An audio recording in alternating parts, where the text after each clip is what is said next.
Hello there, I'm Anne-Marie Powell and welcome to my garden. It's time to think about summer flowering bulbs. Can you believe it? I mean, you might think it's a little bit strange. All of those spring flowers that we planted back in the autumn have barely come up out of the ground. But I promise you, if you haven't got your orders placed already, get them in because they will add fireworks of colour to your pots or into your borders right where you need it. You can pinpoint that oomph with the minimum of ground space. I mean, summer flowering bulbs, they don't half come in a range of different shapes and sizes. This is a Gloriosa Rothschildiana, which is a kind of flame coloured climbing lily, would you believe? And then we've got things like the Agapanthus and these sprawly spiders. These are brilliant blue, and you can see that they are just starting to throw up their first shoots. We've got all sorts of things. We've got begonias. Now these are slightly different in the planting. So the begonia, you just literally look at it like a bulb. So the kind of rounded side, just push it into the top of a compost, potted compost, and the shoots are just starting to come out of there. And of course, we've got the dahlia. Now, when do you get these bulbs into the ground? So you really can't get them out into the garden until all chance of frost has passed. But if you haven't got space to kind of keep them in indoors, or indeed, you know, your greenhouse is already filling up with seedlings, what do you do? Well, I do plant a lot of these into pots, but I do cheat too. So here I've got some Gladiolus, and this one is Purpleflora. And it will reach a kind of astonishing 1.5 metres tall. And I will get these into the ground now. So, and we're kind of coming towards the end of March, the beginning of April. But what I will do is I'll plant them nice and deep, and I'll put a thick blanket of fine composted bark mulch on top, just to keep that frost away, and hopefully they will be fine. But the other things, I need to pot them up. As you can see, things are starting to grow. So how do I do that? Well, first of all, we'll start with the humble dahlia, shall we? And I've got tons of new varieties here. Well, not tons, 5. I try to have a little bit of restraint because I've already got loads overwintering in the shed. So I've got blue bayou here. What else have I have? A couple of the bishops. We've got York and we've got Oxford. I've got, where's the one that I'm looking for? I've got, and I've been after this for a long time, Totally Tangerine. I really veer towards the single dahlias. They've got those open flower heads and they're really attractive for the pollinators that way. And the more you cut, as you know, the more bloom you get. But you need to get them grounded quite soon to just encourage those sprouts to come up. And they're much better out of their compostable bags and growing in pots like this. So first things first, always make sure that when you're planting anything, and this is a lesson that I've learnt the hard way, is that I label everything. So I just use my garden marker. I will always put the date on that I've planted it and just write the name of the variety that you are planting up. So here we go. I've got Dahlia Totally Tangerine, lid on, and honestly, this couldn't be more simple. So I've got my peat-free compost, I've got a pot, and do choose the pot by the size of the bulb, and just fill it up and just make a little hole. And the tuber here, you can see that there is last year's stem coming away from all of these dangly tubers around the base. So you just pop it into the pot, make sure that you've got lots of space around it, and just backfill. It's as simple as that. And you will just fill your peat-free all the way to the top of the crown. So essentially where last year's stem comes up out of the ground. And just very gently press it down, not too hard, it's just to knock out some of the air pockets. Pop your label in, there we have it, and then I'll give them a little sprinkle of water. These I will take now into the light. So I will put these on my kitchen floor in front of the bifolds, and they will stay indoors until all chance of frost has kind of gone. Jack has left the building. So I've got a few more of those to pot up.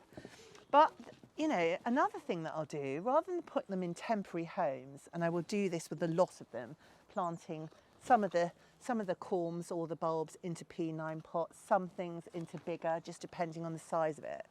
But I am going to kind of take a little bit of a risk here.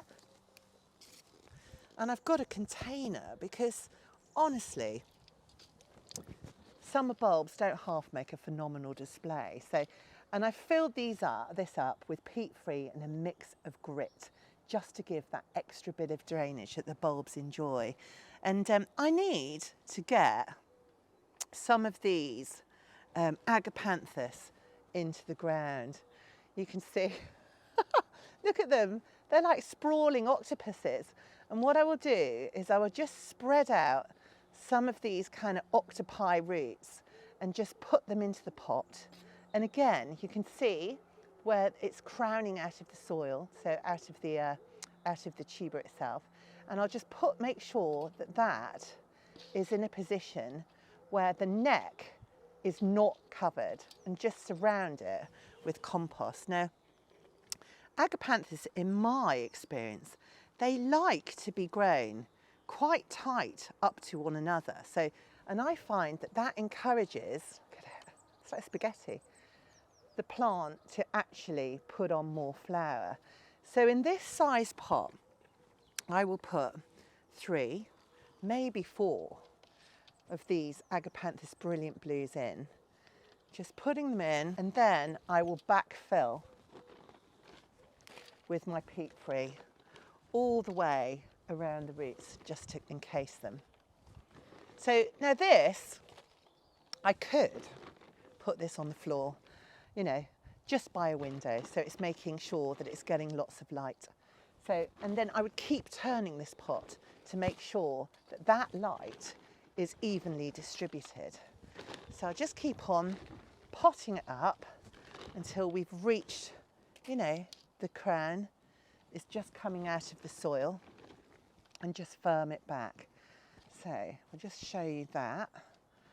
It's almost there, and you can see that it is starting to bud up. But I thought, and I saw these, and I just thought, oh, I'm going to order some of these as well, just to give a little bit of an extra bit of pizzazz. Because I've got some Iris Hollandica, and this is the yellow, so, and it's called Symphony.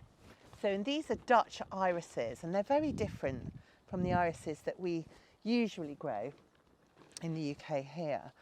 So, because they are much smaller kind of bulbs. So I've got 4 in there. And what I'm going to do, and I'll show you these because these are shooting too. So I'll just go into my compostable bag, and we've got the Hollandica, here we are. And these are Symphonies. You can see that that is very obvious which way up you would plant it. The shoot is going up, that is the root plate down below. And as a rule of thumb with bulbs, you want to plant them at twice their depth. So 1, 2, and 3. So I'll stick my finger in to this compost, and I will just pop some of these in, just gently backfilling as I go. And what will happen is I will now have a successional display. So in this pot, I'm going to have 2 for the price of 1. So I'll keep on going with that. I'll make sure that I really pack these in. So, and then I will just cover the whole lot with a surface finish of grit, a little bit of water, and then I'll put it on the floor in the kitchen. But it's been so mild that I might even allow it to sort of holiday outside during the day and only bring it back indoors on the coldest of nights. So, because from here on in, I will be checking the weather forecast regularly. So imagine that's all been gravelled up, and hey, why don't we go and plant some of these big gladioli together? Purpleflora, that is something very exciting to look forward to. Come with me. So I tentatively creep into the flower beds right now because there's lots of things coming up. And this is why I want to get these tall gladioli, and this is Gladiolus Purpleflora. It will reach 1.2 to 1.5 metres tall into the beds now before everything starts to grow and I can't get in there for space. So I've got my labels already at the ready. A lot of bark chip mulch just to kind of make sure that they're completely insulated, and it is a case of just digging the holes and getting them in. So as you know, with bulbs you plant them at 3 times their depth. So we have 1, 2, 3. So that's how deep the hole needs to be, but I'm going to go a little bit deeper, I think. You could plant these, some this week, some next week, some the week after that, in order to kind of stagger their flowering period. But I've got 15 bulbs here, so I'm going to plant 3 groups of 5. And I'm going to plant them all now because that's going to give me maximum impact, and I'm always about the full on colour. So here we go. It is as simple as either using a trowel or a hori-hori, and you just literally make the holes and in they go. So there we go, just digging into the ground. Actually, I might do this one so you can see. So there we go. So I'm just going to dig them into the ground. There we are. So you've got your bulb, in it goes, and deep into the soil. I'm not going to backfill it until I've got all 5 in. They're going to be planted about 10, 15, maybe 20 centimetres apart, just to allow space for the flowers not to kind of collide into each other. And in they go, really quite nicely and really quite deeply.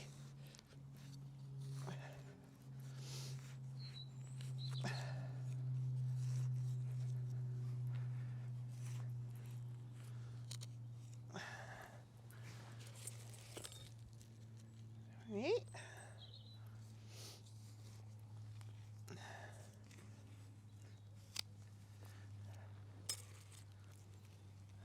4.